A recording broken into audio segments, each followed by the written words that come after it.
Seseorang yang sedang serius berurusan dengan Tuhan kadangkala pun sakit, Pak. Orang sehat, binaragawan, atau seorang atletik itu juga akan sakit pada suatu waktu. Maka dia memerlukan tabib, memerlukan dokter. Lalu kemudian dokter memberikan nutrisi sesuai dengan keperluan dan kebutuhannya. Lalu mengapa saudara, Bapak Ibu, ketika kita sedang tidak merindukan Tuhan, lalu kita merasa sedang fine, kita merasa baik-baik saja, ternyata jiwa kita sedang sakit. Mengapa tidak menjumpai seorang medis? Mengapa tidak menjumpai seorang dokter? Ini mestinya menjadi pergumulan setiap hari, memperhatikan cek fisik, memperhatikan tubuh batinia kita sedang sakit atau tidak, sedang selera makan atau tidak. Daging kita apa setiap hari mesti makan dan minum. Tetapi mengapa tidak memperhatikan kehidupan batiniamu yang mestinya juga dikasih makan setiap hari? Mengapa tidak memperhatikan kehidupan batinia? Tetapi banyak orang Kristen masih memperhatikan kehidupan jasmani, kehidupan lahiriah yang setiap hari diberi makan, Pak. Setiap hari masih diberi minum. Perasaan kita kalau tidak makan, tidak minum sesuai dengan tepat waktu, maka kita menjadi sakit. Dan banyak orang takut menjadi sakit, sehingga dia harus teratur makan dan minum. Terpola keadaannya, saudara Bapak Ibu. Lalu ada bagian, dan itu proyek kekekalan. Mengapa justru kita tidak masuk pada proyek itu? Kita tidak masuk kepada sesuatu yang tidak dapat binasa, tidak memperhatikan sesuatu yang tidak dapat binasa. Mengapa justru kita tidak memperhatikan hal ini, yang itu mestinya diberi makan dan minum setiap hari? Makan dan minumnya tentang kebenaran, merindukan Tuhan setiap hari. Kalau tidak, Anda dan saya sedang sakit. Tapi nggak apa-apa kalau sedang sakit. Ada Tuhan yang memberikan penyembuhan. Kalau kita membawa diri kepada Tuhan, I am sick God, aku sedang sakit, Tuhan tolong. Jangan fisik ini aja, Pak, yang setiap hari didoakan dan diberi makan. Kehidupan batiniamu pun mestinya setiap hari diberi makan. Amin. Harus serius. Berapa banyak di antara kita orang Kristen yang karena nggak selera makan fisik, itu mencari makanan yang menjadi kesukaan dan selera kita. Mau mahal nggak penting, saudara. Apalagi seseorang anak sedang sakit, ini mamanya khawatir. Dia pastikan anaknya bagaimana supaya bisa makan dan sehat. Dia tanya itu berulang-ulang, abang mau makan apa? Adek mau makan apa? Biar mama beli. Waktu sehat nggak ditanya itu. Waktu sakit ditanya, mau makan apa? Abang suka makan pecel lele. Waktu sehat nggak ditawarin tuh. Sebab mamanya takut kalau anaknya sakit.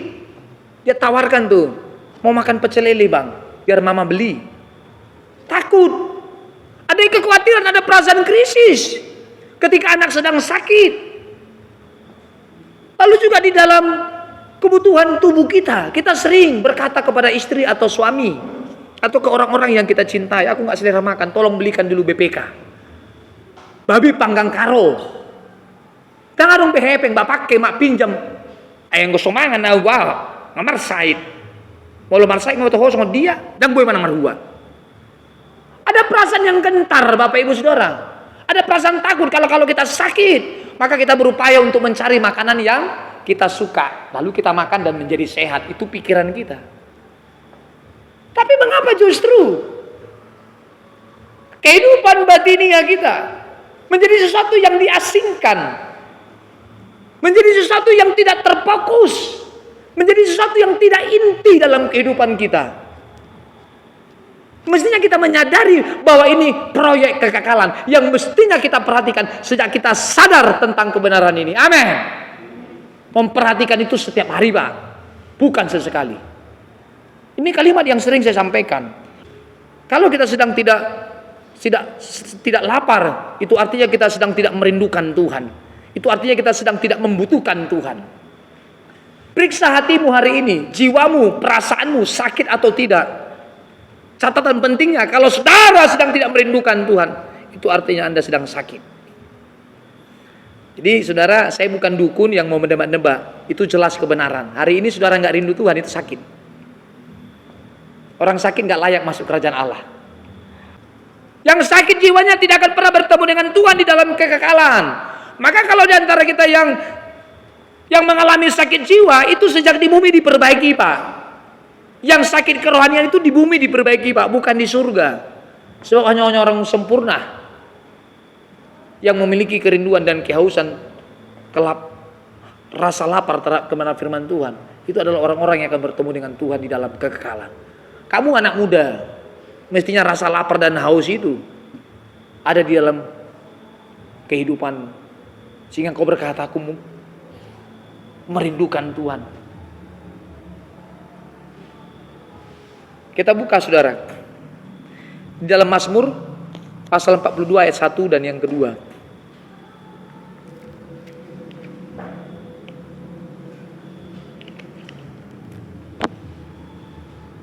Mazmur pasal 42 ayat yang pertama, terus demikian firman Tuhan untuk pemimpin biduan, nyanyian pengajaran bagi orang seperti rusa yang merindukan sungai yang berair. Demikianlah jiwaku merindukan Engkau ya Allah. Seperti rusa yang merindukan sungai yang berair, bukan sungai yang tak berair. Daud mengibaratkan bahwa manusia adalah seperti rusa yang merindukan sungai yang berair, bukan sungai yang kosong airnya, saudara. Demikianlah jiwaku merindukan Engkau ya Allah. Nah, kalau ada rusa yang tanpa air, maka dalam hitungan waktu dia akan mati. Kalau ada rusa tanpa makanan, maka dalam hitungan waktu dia akan mati. Maka digambarkan bahwa demikianlah jiwaku merindukan Engkau ya Allah. Jelas kalau kita tidak merindukan Tuhan, itu artinya kita sedang mati. Bapak Ibu Saudara, kita masih hidup atau sudah mati nih? Pak, saya masih hidup, Pak. Memang fisikmu hidup. Periksa jiwamu. Sebab nanti di dalam kekekalan, dihakimi itu bukan fisik, Pak, tapi jiwamu. Roh akan kembali kepada Bapa. Jiwa yang dihakimi, daging menjadi tanah. Maka selalu disampaikan, jiwamu yang dihakimi, rohmu akan kembali kepada Bapa. Sebab Dia yang pemberi roh. Waktu manusia pertama diciptakan, Dia hembuskan napas Allah, lalu hiduplah manusia ini. Setelah nanti meninggal, dari tanah kembali kepada tanah. Jiwa dihakimi. Pastikan jiwamu sehat. Beri makan setiap hari. Amin. Makanannya firman Tuhan. Haleluya. Seperti rusa yang merindukan air. Tak ada rusa yang tidak merindukan air. Dan mestinya setiap orang yang percaya kepada Kristus seperti rusa yang merindukan Kristus setiap hari. Tanpa Kristus maka kita menjadi gersang. Tanpa Kristus, tanpa air, maka rusa akan mati. Tanpa Kristus, tanpa Tuhan, kita pun akan menjadi mati. Jiwamu pun akan menjadi mati. Nah, satu kali saudara Bapak Ibu engkau dibangkitkan, masuk kepada api kekal. Maka saudara Bapak Ibu, kalau kita mau bertemu dengan Tuhan di kekekalan, mau bertemu dengan Tuhan dalam kerajaan Allah, perbaiki sikapmu sejak di bumi. Tidak sesuka hatimu berbuat apapun, tapi mesti mempertimbangkan pikiran perasaan Allah. Haleluya. Seperti rusa yang merindukan air. Ayat yang kedua, perhatikan saudara. Jiwaku haus kepada Allah. Perhatikan saudara, itu jiwa. Nah, tadi saya sampaikan, hati-hati, jiwamu sedang rusak atau tidak, jiwamu sedang haus atau tidak, jiwamu sedang mati atau tidak.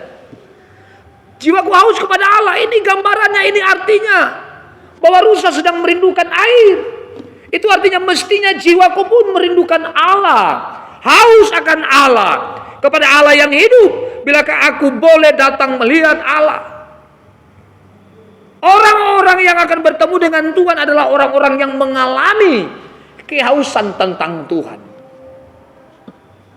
Maka seseorang yang haus pasti mencari minuman untuk dikonsumsi. Seseorang yang sedang lapar pasti mencari makanan untuk dikonsumsi. Nah, orang Kristen Yang sedang haus dan lapar tentang kebenaran, pasti pontang-panting mencari kebenaran. Jangan sampai kebenaran ini justru menyesatkan. Tetapi kebenaran yang kita cari ini membawa kita kepada Kristus.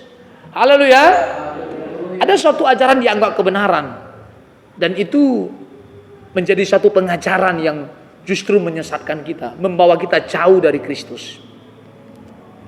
Maka untuk itu saudara perhatikan gereja di mana saudara dilayani. Perhatikan gereja di mana saudara sedang bergereja. Perhatikan di mana gereja saudara berjemaat. Jangan sampai gereja itu justru membawamu kepada kasih yang bukan kasih Kristus. Kepada kondisi yang bukan kondisi Kristus. Kita harus serius dalam hal ini Bapak Ibu. Jiwaku haus kepada Allah yang hidup. Aku rindu kepada Allah yang hidup. Maka kalau kita masih ngantuk-ngantuk dalam berdoa, tanya Tuhan, aku sedang sakit Tuhan, tolong kasihkan nutrisi. Aku bingung, aku sedang tidak lapar dengan Tuhan. Maksudnya apa Tuhan? Obatnya apa? Nutrisinya apa? Vitaminnya apa? Tolong Tuhan berikan aku suplemen. Supaya jiwaku kembali bugar. Maka Daud berkali-kali sampaikan, hai jiwaku tenanglah. Hai jiwaku jangan tertekan. Maka untuk itu yuk mari kita haus hanya kepada kebenaran, bukan kepada kejahatan. Amin.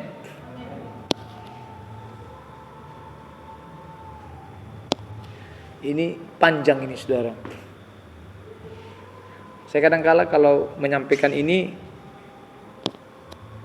tidak cukup sekali pertemuan. Tapi kadang juga saya berpikir ya kapan selesainya ini ya. Ngapain juga mau cepat-cepat selesai. Ya kan? Gak apa-apa kan ini diulang-ulang terus. Tahu gak saudara, kalau kita gak punya pengertian tentang hal ini, jangan hanya fisikmu aja yang dihidupi. Lupa bahwa ada kehidupan batinia yang mestinya kita beri makan setiap hari.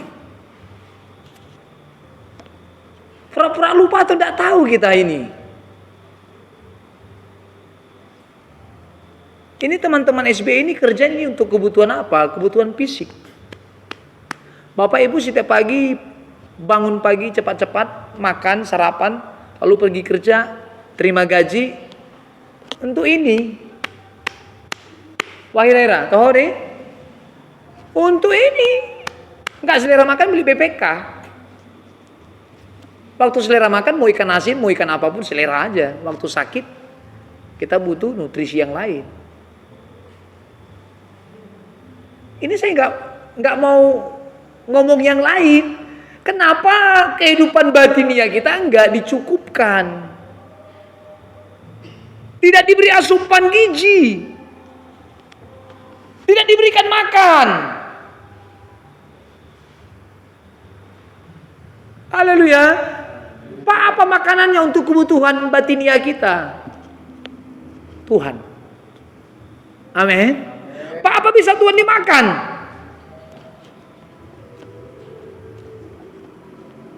Apa bisa Tuhan dikonsumsi? Ada rasa haus. Nah kalau saudara sedang mencari Tuhan, itu saudara sedang mengkonsumsi Tuhan. Saudara sedang merasa lapar lalu menjumpai Tuhan, nyamperin Tuhan, berurusan dengan Tuhan setiap hari.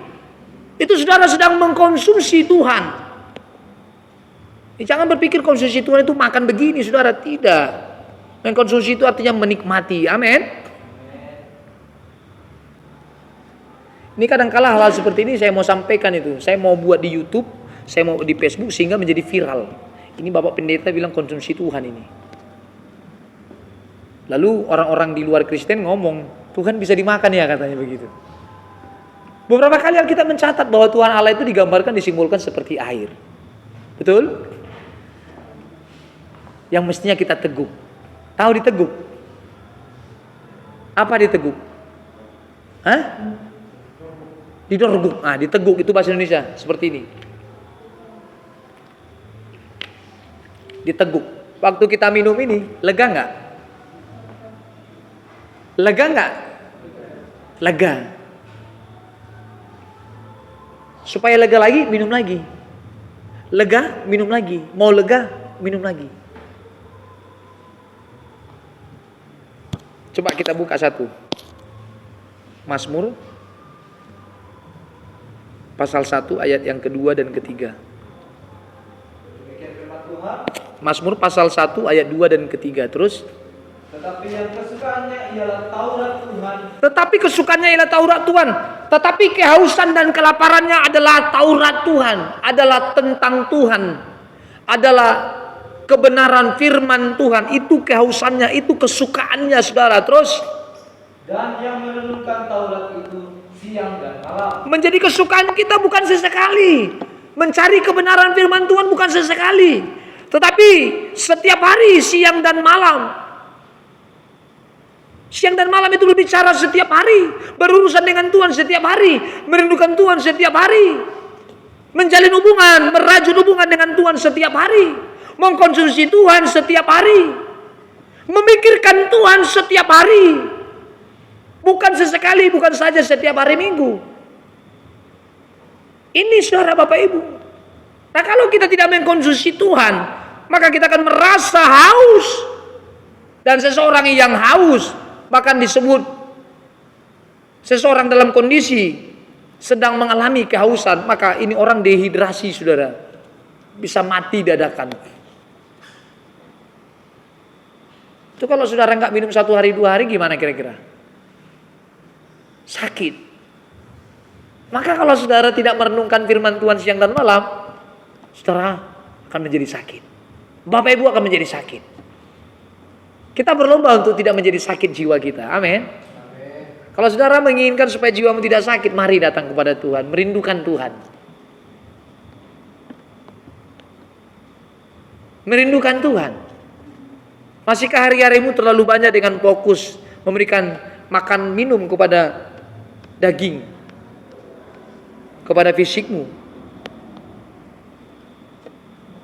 Maka firman Tuhan sampaikan, tetapi yang kesukaannya ialah Taurat Tuhan, kebenaran firman Tuhan, dan yang merenungkan, merindukan Taurat itu siang dan malam setiap hari. Terus ayat selanjutnya. Ia seperti pohon yang ditanam di tepi aliran air, yang menghasilkan buahnya pada musimnya, dan yang tidak layu daunnya, apa saja yang diperbuatnya berhasil. Berhasil, saudara. Orang yang merindukan setiap hari, orang yang merindukan Tuhan setiap hari, pasti berhasil. Apa saja yang dibuatnya berhasil. Nah, jangan salah tafsir, saudara Bapak Ibu. Jangan salah makna. Ini banyak orang Kristen memberikan penjelasan tentang ayat ini salah tafsir. Yang berhasil itu tentang fisiknya. Banyak orang Kristen memberikan makna tentang hal ini seperti itu. Apa saja yang diperbuatnya berhasil. Berhasil dalam hal fisik. Apa yang saudara senangi, apa yang saudara pikirkan, apa yang saudara rasakan, kehendakmu ingin itu jadi, terwujud. Maka kalau tidak terwujud, kau marah, kau kecewa terhadap Tuhan. Tapi konteks kebenaran firman Tuhan dalam ayat ini, saudara, mesti kita sadari bahwa apa saja yang diperbuatnya berhasil. Bagaimana kita mencari Tuhan, pasti berhasil menemukan Tuhan. Di waktu kita merasa haus dan lapar, kita mencari dan menemukan Tuhan, pasti berhasil menemukan Tuhan. Sebab Tuhan membuka dirinya untuk ditemukan. Tuhan memperkenankan dirinya untuk ditemukan. Dan pasti ditemukan oleh orang-orang yang merasa haus dan lapar. Haleluya. Itu maksudnya. Apa saja yang diperbuatnya. Ada tindakan, ada aksi. Ada satu perjuangan untuk bertemu, untuk berhasil menjumpai Tuhan. Pasti berhasil. Ada tindakan Bapak Ibu, ada perjuangan untuk kita mencari Tuhan. Apa saja yang diperbuatnya untuk bertemu dengan Tuhan pasti berhasil. Amin. Ya nggak salah juga orang Kristen berhasil dalam hal fisik. Bisnis diberkati Tuhan, lancar jaya. Ekonomi setiap tahun semakin meningkat. Yang tadinya ngontrak, hari ini nggak ngontrak, puji Tuhan, berhasil juga nggak apa-apa. Tapi kalaulah kita menafsirkan ayat ini hanya berfokus kepada pemenuhan kebutuhan jasmani, terlalu kecil Tuhan Allah kita sembah. Terlalu kecil karya-karya Allah, terlalu kecil berkat-berkatnya Tuhan. Tetapi Tuhan justru memperkenan dirinya untuk kita jumpai. Itu keberhasilan kita Bapak Ibu. Kalau kita berhasil menjumpai Tuhan, kita berhasil merajut hubungan dengan Tuhan, maka tidak ada yang kita butuhkan selain Tuhan. Dan sumber kebahagiaan kita satu-satunya bertemu dengan Tuhan. Amin. Itu. Tidak ada hal lain yang membuat kita bahagia selain Tuhan. Tidak ada kondisi yang membuat kita bahagia selain Tuhan. Maka menjadi puncak keberhasilanmu itu kalau kita sedang bertemu dengan Tuhan. Wah, ini hebat Bapak Ibu Saudara.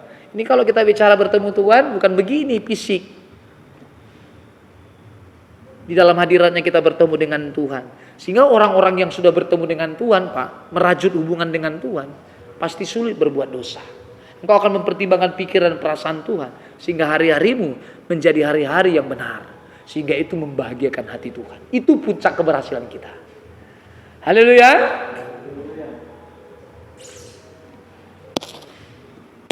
Di dalam Matius pasal 6 ayat 33 juga berkata demikian saudara. Matius pasal 6 ayat 33. Tetapi carilah dahulu kerajaan Allah dan kebenarannya, maka semuanya itu akan ditambahkan kepadamu.